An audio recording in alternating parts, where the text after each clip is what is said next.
What's good? What's good? What's good? The universe and the people. It's voice here. I'm back again. Got a reasons too fast video. And I want everybody to understand the reasons why I fast and the reasons why I don't do something extra on top of that. And it has to do with refeeding and what I put in my body. And it comes down to it's not the type of information that I want. It's probably a good source, but not the best source in my eyes. And I get to the point where I have to draw the line in the sand and understanding that some things that I want in my body and some things I don't want in my body. And you got to understand the information that you put in your body.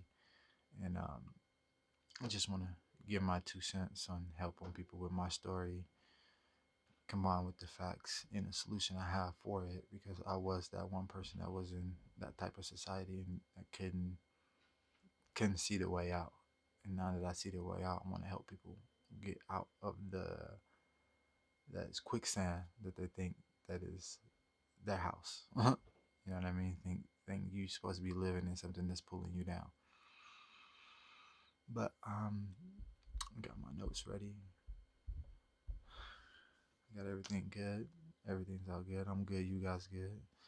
Make sure you guys like, subscribe, and share to somebody that needs the help on fasting and who needs an alternate way of healing besides what the medical doctors can give you, because they won't recommend this fasting because it's labeled as a harsh way of healing, but it's not that harsh. It's actually a very giving thing to be fasting, and you gotta be deep in fasting to understand that. But let's get into it. So pretty much this video is gonna be about red meat and how red meat affects your body and my story with red meat, because there's a reason why I don't eat red meat at all. Even when I did eat meat, I didn't eat red meat at all because of my history. So when I was 12 years old, I was just explaining this story to my daughter who is 12. And I was like, yo, when I was 11, 12 years old, I almost watched my mom die because of red meat. And it got to the point where my mom usually is at work when I come home from school. And I came home from school, she wasn't at work. And she was in her room on the floor, naked, and having hot flashes. And it got to the point to where I was like questioning, like, what's going on with you? Like, you're having hot flashes in the middle of the winter. You're saying you're hot, but you're sweating. I mean, you're cold, but you're sweating. And she was in so much pain that she couldn't even keep her eyes open. She was just holding her stomach and clutched on the ground. You know what I mean? It's like, all right. So at this time, me and my mom was a single mom, and we was getting help from a friend of hers who was living with her. And this was my mom's best friend and car worker, who was actually a registered nurse.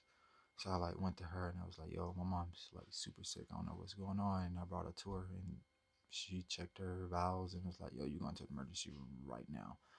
I don't know what else to do for you.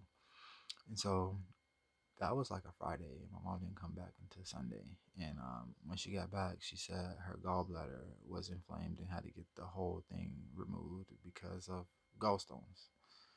She had so many gallstones and that her gallbladder was highly inflamed, and she had to get this stuff removed. And she was like, one of them gallstones would have burst. That would have been it. She would have went septic, and that would have been it. So, I wouldn't have seen my mom no more. And it's kind of crazy because the doctor that did the surgery, after the surgery was over, told her like, yo, you gotta keep doing your same lifestyle and be on these pills, or you stay away from red meat. And she was like, what? You know what I mean? As a person that how we're living, a staple in our life was red meat. It was one of the meals we ate 3 or 4 times a week. You know what I mean? Sometimes we ate it almost every day, because what red meat is labeled is steak, ground beef, and pork. Those are all red meat. And so looking back at that, that's something we ate every day, eating 3 meals a day, and that was one of the meats. And so it came to a point where my mom questioned the doctor, like, yo, what else am I supposed to eat? And she was like, yo, there's other meats out there, and we're not supposed to be eating this much red meat on a regular basis. And that's how you get to this point of your gallstones highly inflamed. And so that was the best advice he gave her. He was like, yo, you would still want to eat red meat. You stay on this medication twice a day and do this, da, da, da, da, da. And my mom, being in the medical field, always questioned every single type of, you know what I mean, medication, because as a nurse assistant, she understand misdiagnosis and understand the pharmacodynamic with a medication in your body. It might not go well. So she was like, I'm going to choose the alternate route and not eat red meat no more. And after she came home, she explained to us, and I was like, wow, that's crazy. All that came from red meat. That pretty much watched my mom die just because of red meat. And it gets to the point where you got to understand, like, what are we doing with our bodies with this food? Because my mom had leveled up. And when she had leveled up at her job, got a raise, we was eating more of the high class, what we call high class stuff. And it got to the point where that wasn't high class stuff to us. That was straight poison compared to her body and my body. You know what I mean? Plus, how my grandma lived too. Like, she ate a lot of red meat, and that was poison to her body. And she eventually moved in with us later, and she didn't eat red meat. Her life was better. You know what I mean? Because it gets to the point where you're just eating and you don't even realize what the food is reacting towards your body. You're just eating just to eat. Just think that, oh, this is meat and it's okay. And it gets to a point where you gotta know the information about what you're putting in your body. And meat is very dense. It's highly dense. It has a lot of nutrients in it, but it gets to a point where it's a overkill.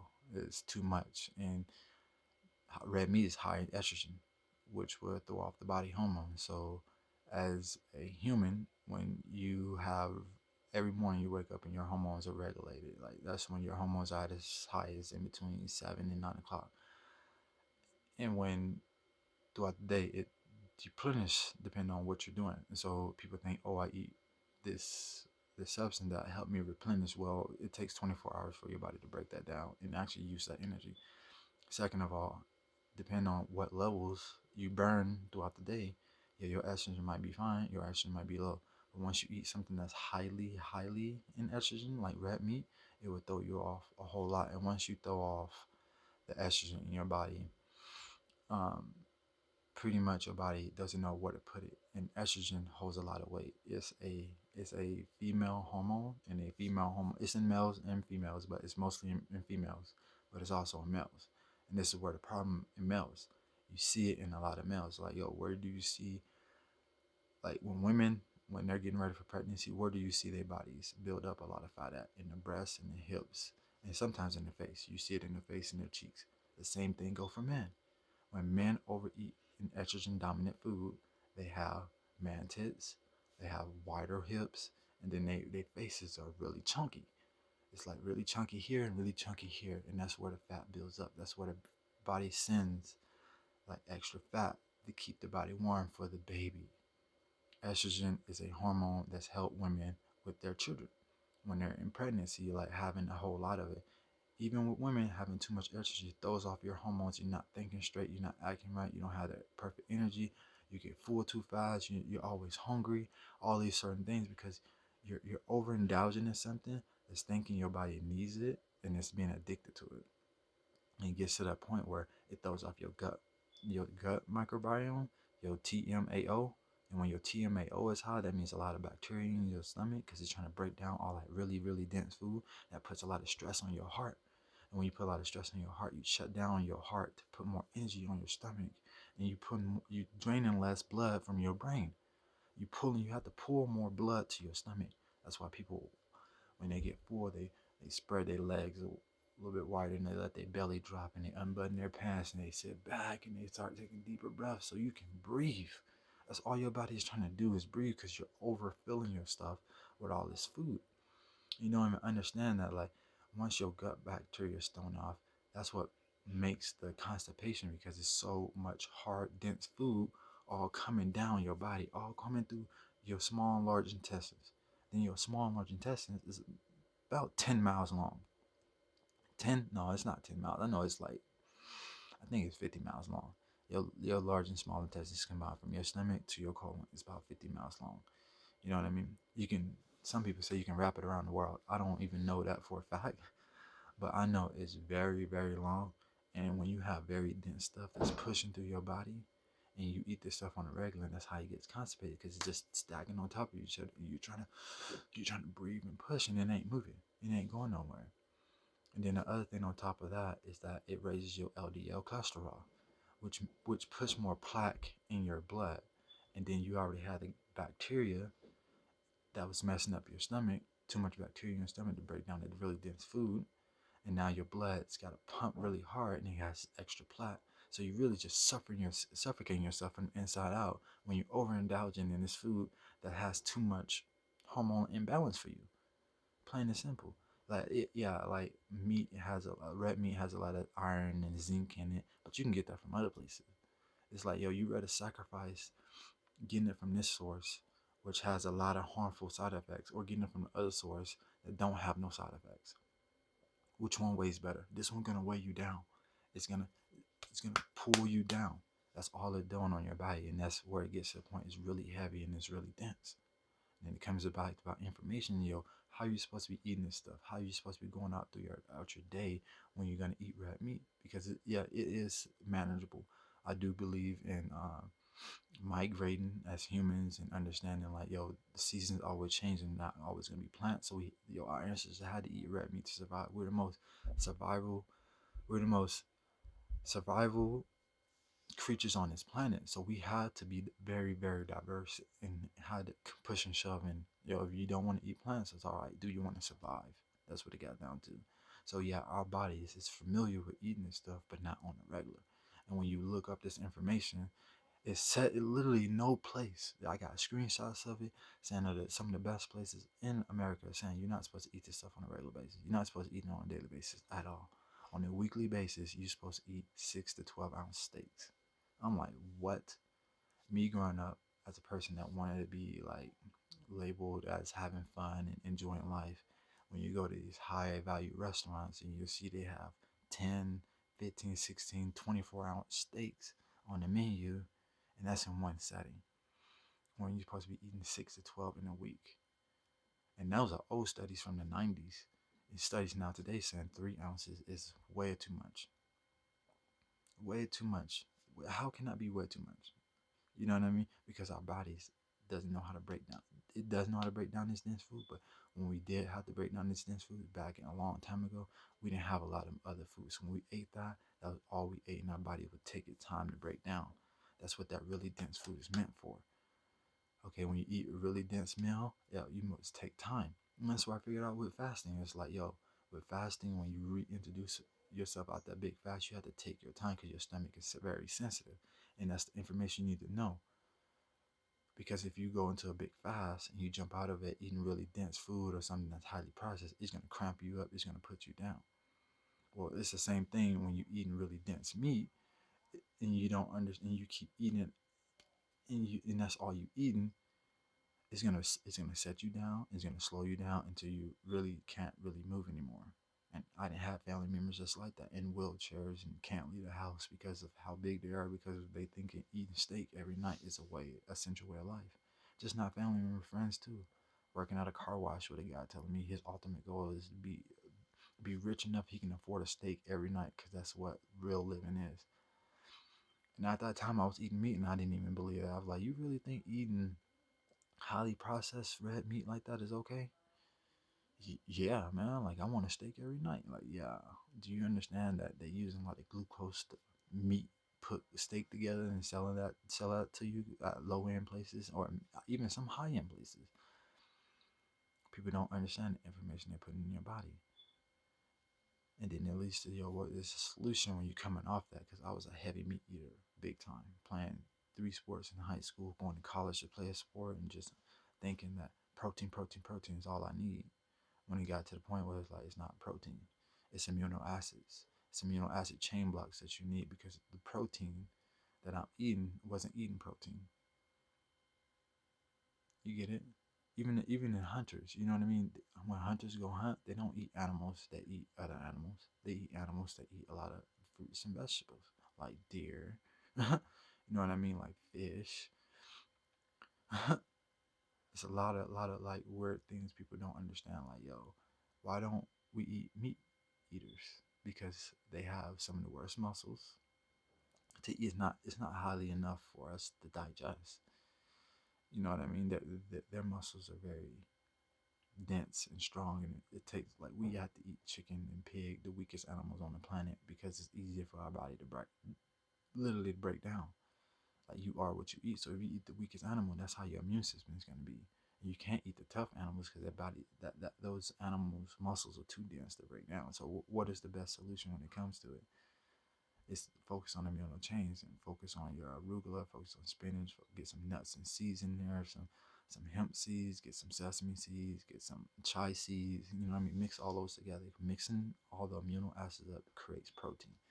And you can do this within your body. And people don't even understand going into a big fast, you 36-hour fast, you got peak growth hormones. Your hormones are at a high state, and it helps you re-imbalance your hormones inside your balance when you're all off. And people don't understand, like, this information is out there, and they're thinking, no, I need to eat every 2 hours. And you're addicted to the stuff that's bringing you down. Literally, that's weighing you down. It's all over the place, and it's literally fact after fact after fact that's out there. Like, you need to just do your own research. And at the end of the day, all that red meat is just closing up your arteries. Your arteries go from like this to like this to like this, and you trying to breathe. You get to that point where you literally have to pump your heart yourself. You ever hear people breathing so hard, I feel like they're pumping their heart themselves? That's how you know that that's way too much, overindulging. And I was taught like, yo, man, those were some of the best men in our family because they was go getters, they was breadwinners. They did whatever they want. You know what I mean? They ate whatever they want, got whatever they want because they got that job and they was on top of everything, so they can overindulge. And that's what I'm trying to teach is like, no, just because you're winning at everything don't mean you need to overindulge because you're gonna literally become the fattest pig and I always get slaughtered first. So you know what I mean? I'm trying to put out information, my story, how I like came to a point where I didn't want to eat red meat no more as a younger kid because what I watched my mom go through, and as an adult, like getting information saying that yo, we're not supposed to be eating this every single day. It's supposed to be once or twice a week and little portions of it to really get the full benefits of it. Because when you overindulge in something, you're clogging yourself up, and your body will do literally an emergency push and not absorb anything. And that was one of my problems. I was like, started looking in the toilet and I'm like, whoa, my poop ain't broke now.